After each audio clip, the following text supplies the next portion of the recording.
Eh bien bonjour tout le monde, aujourd'hui je vous retrouve pour une nouvelle vidéo, j'espère que vous allez bien. Par rapport à aujourd'hui ça va franchement super. Et on se retrouve pour répondre à vos commentaires que vous aviez posés la dernière fois. Je vous avais demandé de poser des questions sur des éléments qui vous posaient encore quelques soucis. Et notamment ce qui est le plus souvent ressorti, c'est au niveau des grossistes. Donc moi je vais essayer de vous expliquer ça du mieux que je vais pouvoir. Et on va s'aider d'un outil qui est franchement très utile. C'est un gros livre que moi j'appelle la Bible du textile, parce que vous avez tout dedans, tout ce qu'il vous faut, tout ce qui peut être intéressant. Je vais vous montrer ça juste après. Avant toute chose, si vous avez encore des questions, n'hésitez pas à les poser dans l'espace commentaire, c'est fait pour ça. C'est vraiment, là tout est dédié pour ça. À chaque fois que vous posez des questions, d'une part j'essaie de vous dire que j'ai bien lu votre commentaire, que soit j'y réponds directement, soit je vous redirige vers une vidéo, soit je vais en parler dans une vidéo parce qu'il faut beaucoup de détails, notamment les grossiers. J'ai tellement de questions différentes qu'aujourd'hui je vais vous faire une vidéo dédiée à ça complètement. Alors plusieurs choses à savoir au niveau des questions qui me sont posées. La première, c'est comment est-ce qu'on trouve des grossistes. Donc je vous y répondre juste après. Et la deuxième plus importante, c'est comment est-ce qu'on va gérer tout ce qui est taille, couleur et le stock. Comment est-ce qu'en gros on va gérer une fois qu'on a commandé chez un grossiste. Et ben comment est-ce qu'on va gérer tout ça au niveau du stock, des couleurs, etc. Alors, dans un premier temps, je vais vous montrer le livre. Et ensuite, on va enchaîner sur le reste de la vidéo, tout simplement, si vous êtes d'accord. Pour ce qui est du livre, c'est celui-ci. Alors, au niveau du nom, c'est European Textile Catalogue. Donc, c'est un bouquin assez balèze quand même, qui reprend à peu près en combien de pages? Pratiquement 700 pages, 634 pages précisément. Tout ce qui va être textile, à savoir t-shirt, pull, vêtements textiles pour par exemple des gens qui font des travaux publics. Donc vous allez trouver des gilets jaunes, vous allez avoir par exemple ici tout un ensemble de sacs. Alors attendez, parce que j'ai la lumière qui est devant. Du coup, si je vous montre comme ça, là, vous voyez un peu. Donc, vous avez des sacs, vous avez, alors si je prends une autre page au hasard, des casquettes, vous avez des t-shirts, vous avez, comme je vous disais, les gilets jaunes, orange, etc. Avec blonde réfléchissante. Donc, vous avez vraiment tout ce qu'il faut avec, à la base, comme dans tout livre, un sommaire qui vous présente un peu tout ce qui va être dans le livre. Et notamment, le côté pratique, c'est un peu comme dans les agendas quand vous étiez petit. Vous avez ici, au lieu des jours de la semaine, et ben, t-shirt, collection, polo, sweat, etc. Pour ce qui est des fournisseurs, donc grossistes, en l'occurrence, nous, c'est ce qui nous intéresse. L'avantage, c'est qu'ils sont marqués en gros. Ici, notamment, il y a marqué Cariban, donc c'est un premier fournisseur, un premier grossiste.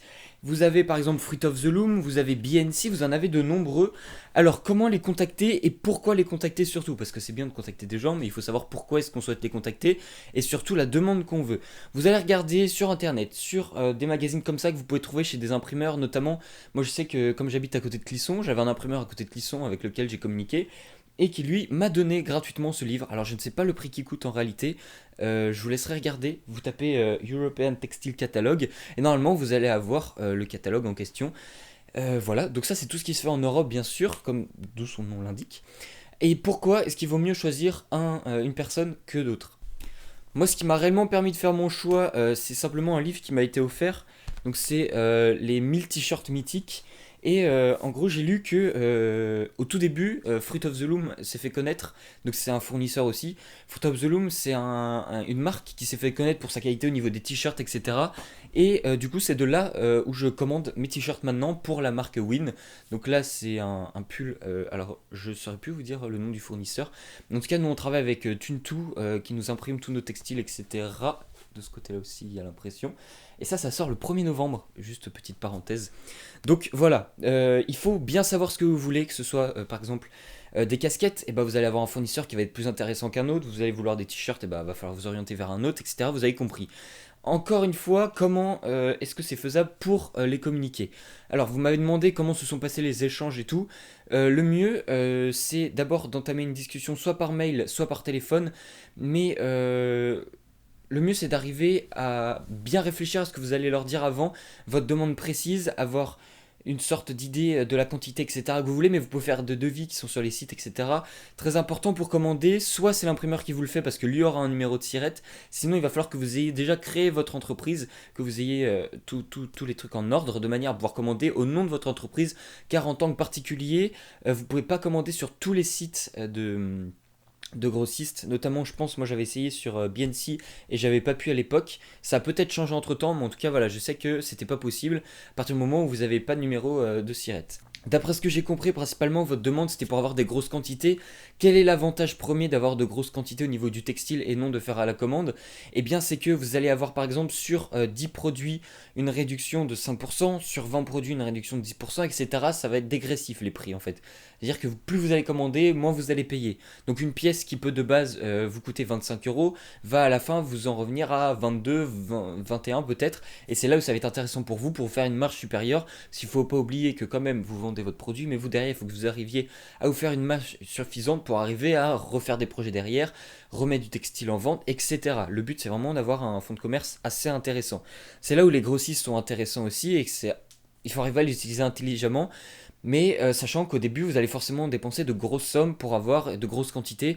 Et quand vous commencez, c'est pas forcément l'argent que vous avez à foison. Et le but, justement, c'est vous de faire une petite trésorerie pour ensuite arriver à en commander plus. Mais je vous conseille vivement, si vous voulez fonctionner sur ce principe-là, d'avoir une petite trésor de côté, de manière à pouvoir mettre des sous un peu sans trop regarder, en vous disant voilà, je commande ça, je sais pourquoi je les mets, et je sais que derrière, va y avoir des ventes, etc. N'hésitez pas à faire une forme de crowdfunding, vous mettez en vente les produits en disant voilà, nous on vous vend, il y a 500 pièces. Bon après c'est énorme, bon on va partir sur une base de, il y a 50 pièces qui doivent être vendues. Si elles ne sont pas vendues, on lance pas la production en gros.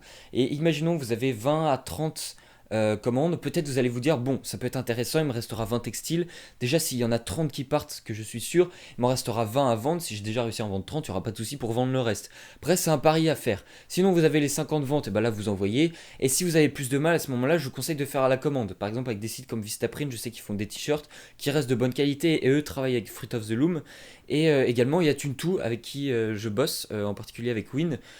Tous les liens sont en description d'ailleurs pour voir la marque, etc. Nous, comment on bosse, ça peut peut-être vous donner des idées. Vous pouvez nous contacter pour des questions par message. Mais en tout cas, voilà, sachez que il y a de la qualité qui se fait un peu partout. Il faut savoir trouver les bons sites. Je pense que je vais vous faire une vidéo pour vous faire une liste des meilleurs sites, du moins que j'ai pu essayer et qui sont les mieux recommandés. Ceux que j'aurais pu tester, je pourrais vous montrer la qualité tout simplement. Et on m'a demandé de vous faire visiter un peu l'interface de Tuntu. Je le ferai dans une prochaine vidéo. Mais après, ça n'empêche pas que vous, de votre côté, vous pouvez aller taper Tuntu sur internet et aller regarder un peu comment ça se passe dessus, etc. Il n'y a rien de bien compliqué. Et maintenant, on va passer au côté stock. Donc, je l'ai un peu abordé d'un côté parce que c'est le côté compliqué, le nombre de ventes que vous devez faire, etc. Vous devez anticiper. Et surtout, vous devez comprendre que vous, avant de vendre, il faut vous dire à qui je m'adresse et en quelle quantité, en gros. C'est-à-dire que vous allez faire, par exemple, des polos un peu classe, et ben vous allez vous orienter peut-être vers des gens qui vont être entre 30, 40, 50 ans peut-être, si vous faites des polos classe par exemple pour des gens qui font du golf, etc. Il va moins y avoir de jeunes qui vont porter ce style de vêtements, bien que ça existe bien sûr, hein, je dis pas ça, mais c'est que la cible principale va être dans cet âge-là à peu près. Et ça à bien comprendre. Et autre point important, c'est que si vous visez des jeunes, un peu comme nous avec notre marque, on vise un peu des gens de style entre 15 à 18, voire même 25 ans. Nous c'est un truc assez large qu'on essaie de viser. Et là, il faut comprendre que ces gens-là vont forcément avoir une taille en particulier. Vous, par exemple, la taille que vous faites, moi je sais que je porte du L généralement. Eh bien, je sais que pour des gens de 15 à 25 ans, ça va se baser entre du S, donc pour les plus jeunes, à du L à XL en fonction des gens, plus vous avancez dans l'âge ou en fonction du poids des personnes. Donc très important à savoir, c'est que vous principalement vous allez vendre du M et du L dans cette tranche d'âge là, et du S aussi très important, vous en vendez assez souvent beaucoup, enfin moi en tout cas pour notre cas, pour Win c'est ce qui se passe. Du coup c'est là où il faut arriver à gérer le nombre de pièces que vous prenez en L, le nombre de pièces que vous prenez en M, etc. pour du S, et voilà. C'est là très important à comprendre. Pareil, vous faites des t-shirts ou des pulls de couleur, qu'est-ce que je vais faire? Par exemple là vous avez un jaune ici dans la penderie, combien on va en faire en jaune parce que ça plaît plus, combien on va en faire en rouge parce que ça plaît peut-être un peu moins. Du blanc c'est un peu basique donc on va faire peut-être un peu moins ou plus justement parce que ça plaît d'autant plus. C'est à vous de voir, c'est à vous de vous faire votre idée, c'est à vous de réfléchir à votre idée de marque. Et c'est surtout ça, j'ai fait une vidéo précédemment que je vous mettrai en description où je vous explique un peu comment créer, enfin je vous donne les petites astuces pour créer l'identité et le nom de votre marque. Et c'est quelque chose d'important à définir avant de commencer vos achats et à faire vos premières grosses dépenses. En tout cas, voilà, j'espère que j'ai répondu au maximum de questions que vous aviez. N'hésitez pas à me le faire savoir en commentaire et à poser vos questions, à mettre un petit pouce bleu, moi ça m'aide évidemment, et ça fait plaisir de voir vos retours. Et je lance un petit défi qu'il faut que je pense à faire, c'est que à chaque fois, parce que en gros je suis sportif, je fais pas mal de sport, on dévie un peu du sujet, mais comme c'est la fin, je peux me le permettre. Moi j'ai toujours voulu faire des vidéos un peu de sport et je sais pas trop comment l'amener sur la chaîne encore, mais on va commencer doucement.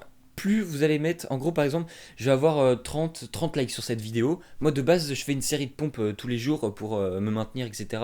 En plus de la salle. Et ben ce que je vais faire c'est que je vais rajouter le nombre de likes que vous m'avez mis à mon nombre de pompes de base. Alors ça peut paraître con, mais moi ça va peut-être me motiver à faire plus de sport.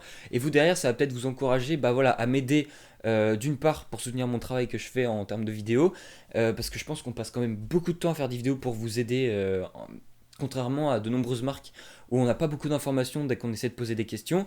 Et en plus, vous m'aidez moi à faire plus de sport. Bon, j'ai pas forcément besoin de ça pour me dire bon bah je vais en faire 15 de plus, mais ça peut être un plus, ça peut être toujours sympa, donc je compte sur vous là-dessus. Un grand merci à tous ceux qui s'abonnent tous les jours, n'hésitez pas à y penser, à vous mettre, à vous abonner, mettre un petit like, un petit commentaire. Je vous remercie grandement, très bonne journée à vous tous et à la prochaine.